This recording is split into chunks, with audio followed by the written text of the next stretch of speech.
ला ला ला ला ला. ओ वहिनी, सांगितलं ना करते, थोडा तर विश्वास ठेवा माझ्यावर. हे बघा, मला अगदी तसं नव्हतं म्हणायचं. तुम्ही रागावू नका. तुम्ही व्हा ना पुढे, मी आलेच यावरून.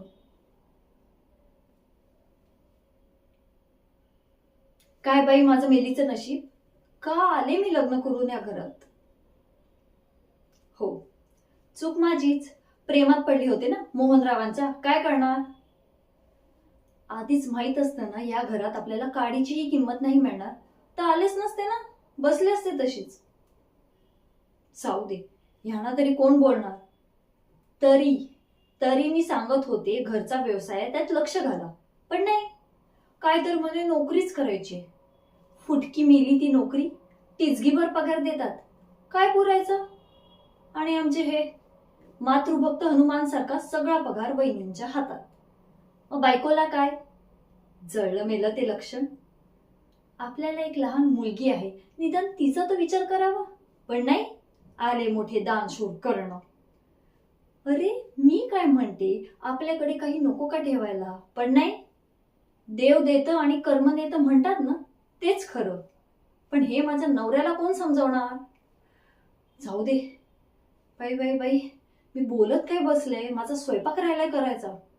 वेळेवर स्वयंपाक नाही केला ना, तर येईल भवानी बोंबा मारत. सुपर्णा. सुपर्णा कसली, शूर्पणखा मेली शूर्पणखा.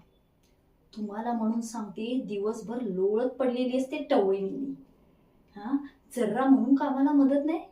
आणि काय तर म्हणे, दिवसभर स्वयंपाक करून थकून जाते बिचारी ही.